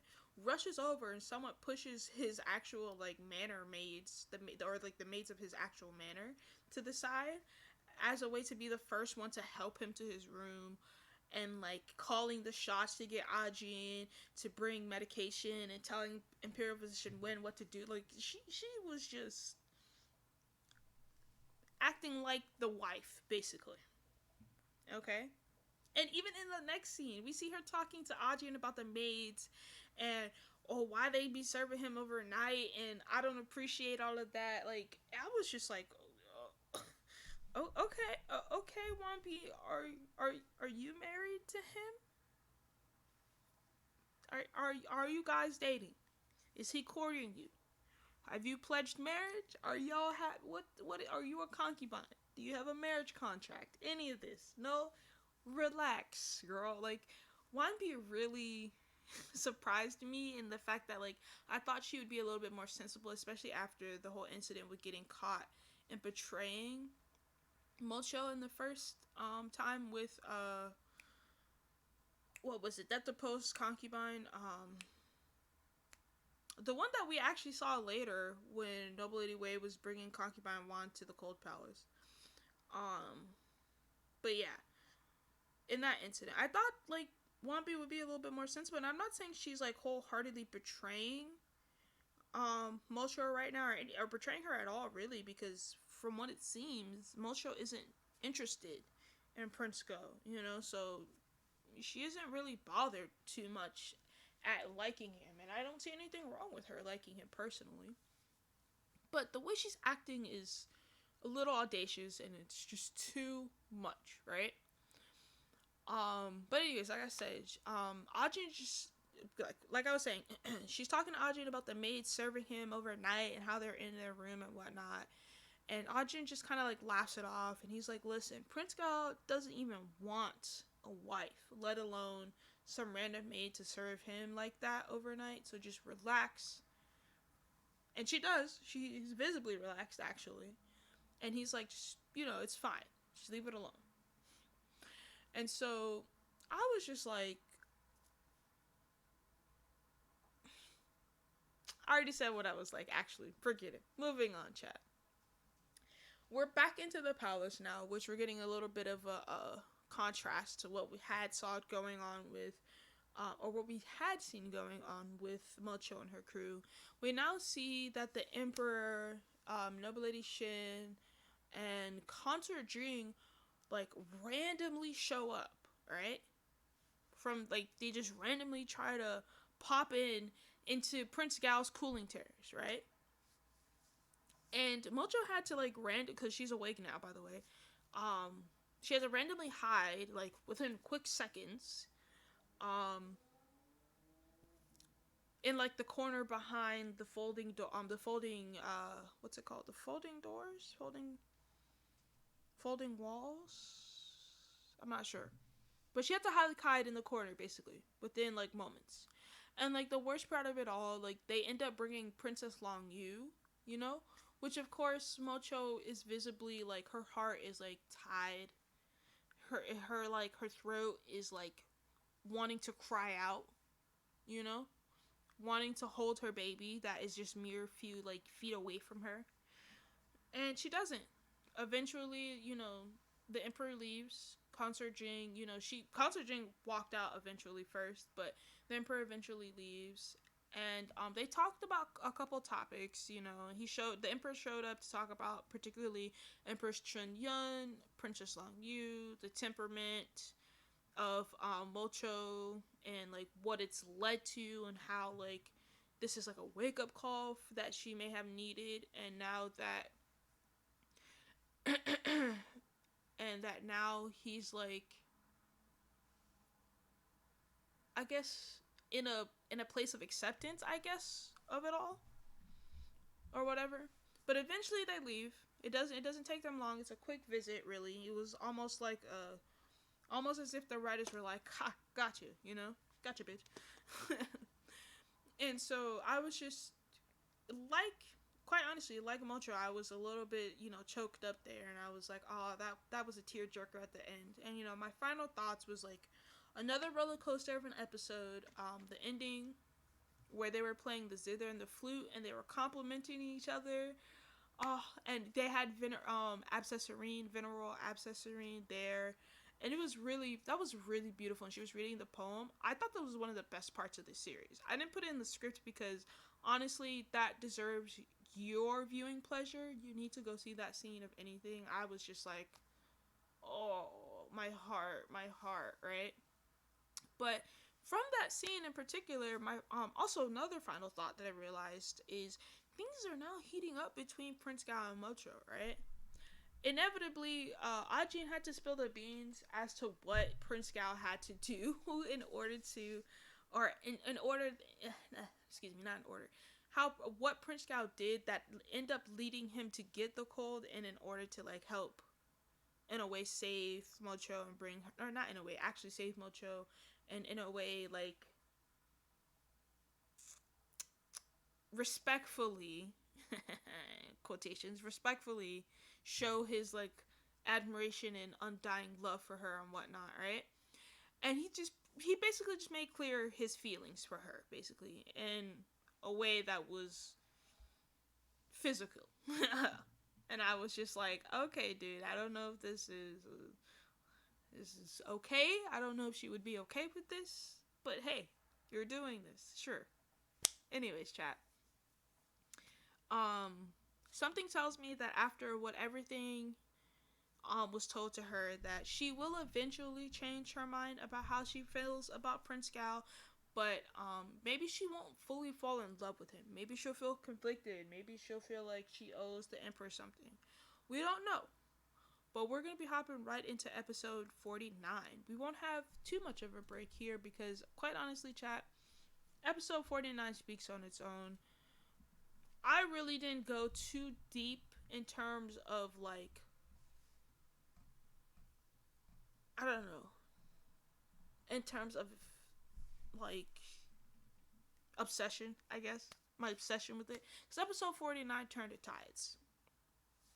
But with that being said, excuse me, we're watching episode 49 of Empresses of the Palace, The Legend of Zhen Huan.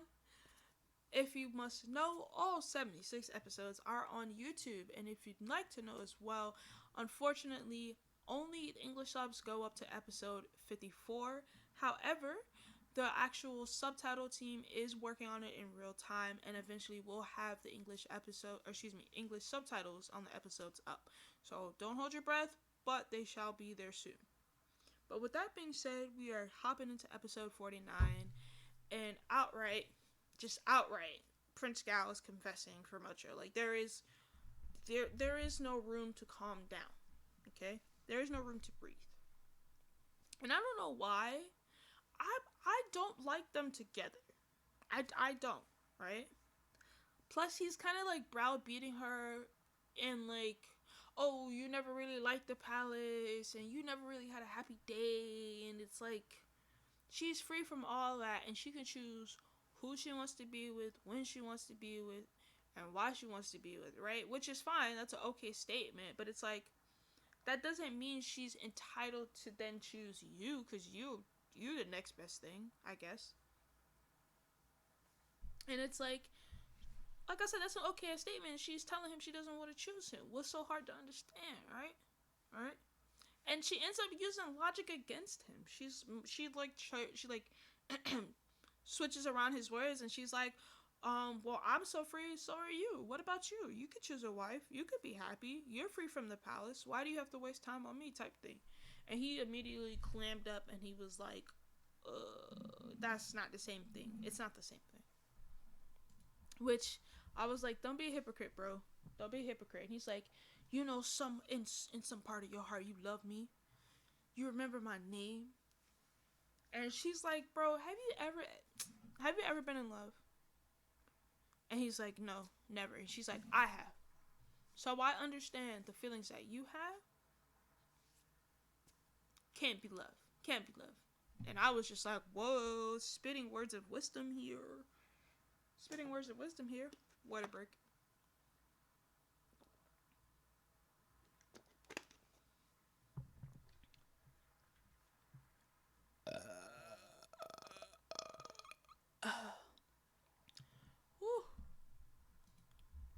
It was a little 4. It was a little weak. It's fine, chat. Moving on. In the next scene, we see that out of nowhere, there is like this weird, I guess it's supposed to be like, it's because CGI in the show is great. I guess it's supposed to be like this mountain cat, or like this weird mountain lion cat type hybrid thing. And it bursts through Mocho's door, and it ends up scaring them, because one, she's afraid of cats in general. But I guess it's supposed to be huge and feral, and all of a sudden, like thief in the night, fucking dark night over here, Prince Gao shows up and comes in swinging a sword, right? And comes in like fucking saves the day. And I'm just like, why is he showing up in the middle of the night? The fuck? Alright? And so it turns out, after deducing for a couple moments, that the canary bird that imperial physician Wen brought to Mocho attracted, or like the sounds it was making attracted that feral cat, right? And so, everyone's like, oh, did he know that would attract dangerous animals? And why would he think to do that? Blah, blah, blah. Getting ready to throw my dog under the bus. And I was like, hold up. He would never. That could have been a ploy of somebody else. Okay? We ain't gonna do that. But what I did notice is, once all that was settled, and Mocho came to her senses, and she was like, you don't need to be in my room. I'm undressed. What the fuck? And Prince Gao leaves. We also see that Wan Bi looks a little upset, a little bit of disappointed that Prince Gao ended up only showing up to save Mocho, right? And I was like, what? Hold up now. Do I sense jealousy? Do I sense maybe rivalry, right? But either way, we switch over and we get to see what's happening inside the palace again with this episode. Concubine An is having a hard time dealing with Concubine Chi. She monopolizes the Emperor's favor. And we say favor with quotations, because the Emperor is just kind of like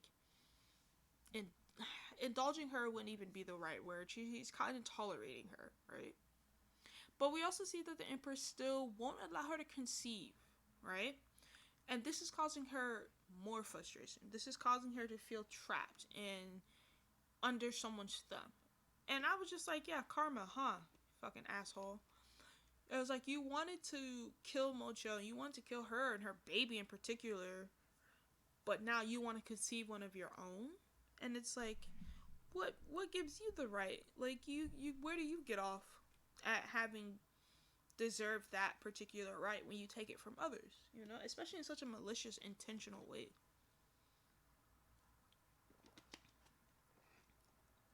Eventually, in the next scene, we see, and what we've been talking about for a couple episodes of Watch Club now, why bringing up long Kodo has been such a tenuous point between the Empress Dowager and the Emperor. We finally get a little bit more insight. So in the next few scenes, we see the Emperor and the Empress Dowager kind of have had this unsaid, unspoken secret that the Empress Dowager had an affair with Long Kudo while the Kangxi Empress still reigned. So while the current Emperor's father was still in power, and his mother, the current Empress Dowager, was the Empress, she cheated on his father with one of his ministers, and that minister happens to be an uncle and also current minister of the Emperor Long Kudo, right? And I was like, okay, that makes sense. I understand. He's mad on his father's behalf. He's like disappointed in his mom, maybe, and he kind of holds it over her head, which I don't agree with, but I understand why he does it. Anyway, so while Flake forming his own faction eventually, apparently, the Emperor comes in and he tries to talk to the Empress Dowager about that as well, and that's how the conversation about how her relationship and how close and buddy they are, and then eventually the affair came out, was because the Emperor came to tell her that, you know, he's forming a faction to go against him, and he wants to know what he thinks she should do, you know? And in the end, the Empress Dowager, you know, on the Emperor's subliminal, you know, covert, secretive orders, you know, visits Long Kudo to kill him, right? Eventually, after their little talk, she decides, in order to protect the prestige and reputation of her son, her lineage, of her dynasty, she goes to kill Long Kudo off in order for him not to attack his regime and, you know, cause, you know, rebel factions to arise, right? And she does this in the guise of having prepared food for him because she felt bad for his current situation and how she, you know, wants to not like relive old times, but maybe reminisce on it, right? She also reveals that even though that they had an affair and he somewhat cared for her, she notes that in the year of her concubine selection, he intentionally set her up to be chosen as a way to support that current interest, the current Empress Xiao Yiren, right? And I was like, wait. There's too many machinations, too many wheels turning, too many plans. Hold up. So it actually turns out that maybe Long Kudo and the affair that the Empress Dowager had wasn't really out of love, or even if it was out of love, it didn't start that way, because as they're having the conversation, because she doesn't really, you know, kill him, she goes to have an actual conversation to where he's staying or being held at, really, and they're talking about you know, how the year she was selected, you know, he felt bad, he wanted to marry her, but she just had to have getting chosen, and it sucked. And she's like, yeah, you know, I even remember you telling me not to wear certain colors, or to wear certain colors, because the Emperor didn't like them, right? And that's when she reveals that that was actually a lie. The colors he told her to wear were actually colors the Emperor did like, and she knows he did this because he wanted someone to help support his sister, who was the current Empress, which obviously we see that his sister must have gotten dethroned or killed or something, because she became the current Empress and the current Empress Dowager and the mother of the current Emperor, right? So much tea being spilled, so much happening, right, chat? I was so thrown off. I didn't know where to start, where to end with that, but moving on. We're back to Lingyan Peak, and Prince Gao is still trying his best to, like, woo and win over Mocho. She's just, she's not having it, bro. Like, he started playing the flute for her when it began to rain. He started to, like, read poems to her too at night and stuff. And in the end, this is causing Jinshi to like bristle, not bristle in the bad way, but bristle in like, maybe this is something you should look into kind of bristle, you know? She brings up how she's noticed the affection the prince has for Mocho, and maybe that's something, you know, she could learn to like and eventually love type thing. And eventually, she realizes Jinshi is right. Mocho goes outside after one particular night of him playing the flute, right? And she goes after Prince Gao. And of course, once again, haha, the drama never ends, honestly. We get a little bit of a camera pan onto Huan Bi, and she sees, or not sees, we see that, because now that Mocho's run off and Jinshi and Huan Bi are left back at their little shack, Jinshi's just, you know, notating, oh, you know, ultimately she knew Mocho would take that step one day and that they would work out. And, you know, the camera pans over the Huan Bi, and Huan Bi's looking real upset, looking real sad, looking real disappointed right there. And I don't know if this is hinting at maybe betrayal, or maybe, you know, this is just hinting at like, oh, possible, you know, subplot there. I don't know. But there's something there, right? And don't get me wrong, I think Prince Gao is amazing. I think he's cool. I think he's really sweet and like philanthropic, and he clearly loves Mocho. I just don't see them together, chat. And then with this whole like Huan Bi like attitude against them, like I don't know. However, we do get the approval of Prince Gao's mother for them to be together. She kind of foreshadows a little bit, though, that they might not work out, but if they do work out, it's what's best for them, you know, and I'm just like, oof, maybe they don't work out, or maybe something happens, I don't know, alright? But we don't have much time to think on that, because immediately we're back to the palace, and now that the emperor has had, Long Kodo killed off by his ex-lover, his mom, the current Empress Dowager, she's all of a sudden like technically fallen ill, right? And he hasn't come to visit her. He doesn't want to step in the same room as her, right? And she feels as though like he hates him. She hates him. He feels as though that there is now some unforgivable rift between them, right? And we kind of see that, or I guess we kind of get the feeling that, and we see this through Noble Lady Wei, who's still taking care of the Empress Dowager. She's dutifully still by her side and making sure she's like getting fed proper medicine and no one's like coming after her, and just keeping her company generally.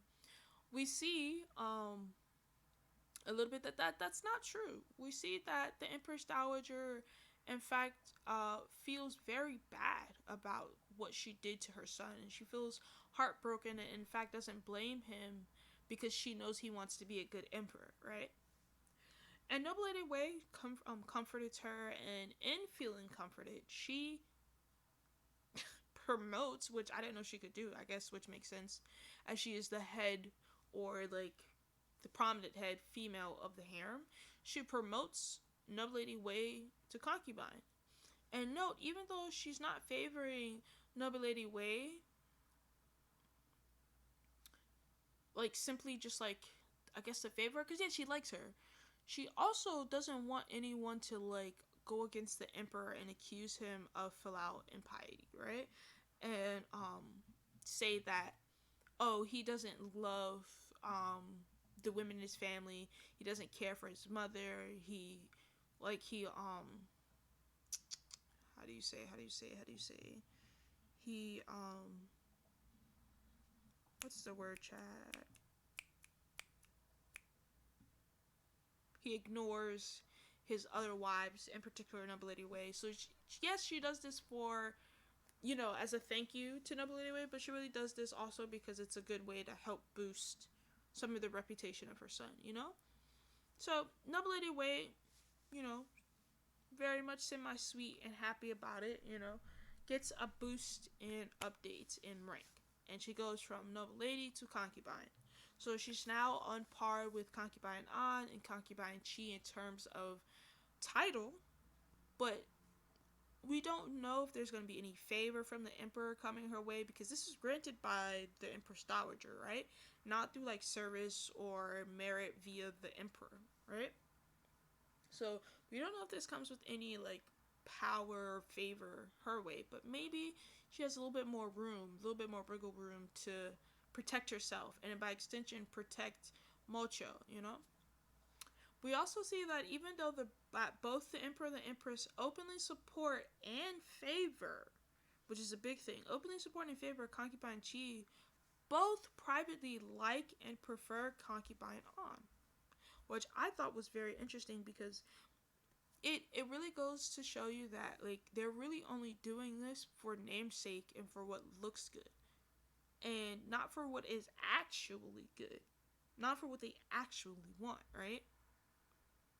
But anyways, we're moving back to Liying Peak. We're moving back to Prince Gao and Mocho, and I really love that we're back, because at this point they're having such a visibly comfortable time, right? They're having such a really good happy couple moment here, like on like montage kind of thing.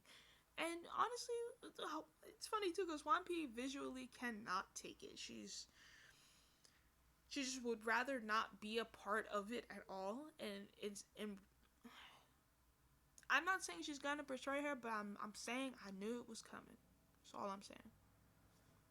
Also, Imperial Physician Wen is stuck on his ass when he finds out what happens and how intimate Prince Gao and Mocho have become. Right? And that ends episode 49. My final thoughts after some time, because I guess I did see it coming, in the sense that, yeah, it has to move the plot along, but I didn't think it was going to happen. But we did finally see Mocho and Prince Gao get together. We also saw some predictions come true, some outcomes kind of like fall apart a little bit. And while, like I said, I wish for the opposite, they're together. They're together. Anyways, life in the palace seems to be progressing as usual. Like I said, Emperor and Empress are having conflicting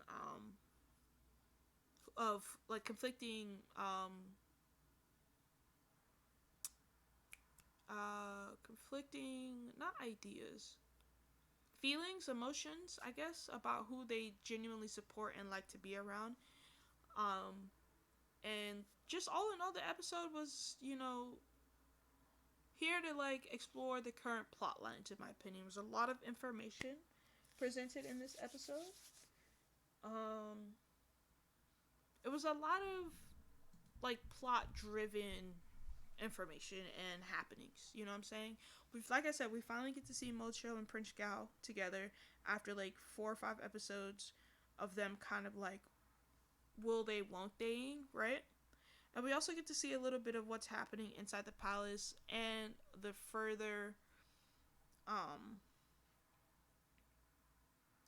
no, I wouldn't say wedge, not the further, but more like the happenings of what's happening with the flunkies of the Empress, and how like conveniently concubine An is more preferred but less supported, just because of like the prestigiousness of concubine Chi's name and family. But I digress, chat, because that is the end of Watch Club. I hope you all had a great time. I had a great time. I hope you all enjoyed watching. Let me turn this down. We can play some music. We're gonna play some music for y'all, chat, while I do this beautiful outro. I hope you all had a great time here exploring with me. Thank you for being a part of this Watch Club. We have been on hiatus for about 2 weeks, but we are back and we are busting through. Like I said, chat, eventually I will get my scripts out and in order for the next upcoming episodes, but do not worry, 11 and 12 are already written and ready to go. If I don't get the English subtitles on YouTube, I will do my best to deal with the subtitles from other websites and go from there. And I won't blue ball you guys, basically. But with that being said, I hope my lurkers are having a great day. I hope my viewers are having a great day. You can always catch me on Twitter and Instagram at RamiG, Twitch Auto09. And with that, y'all have a great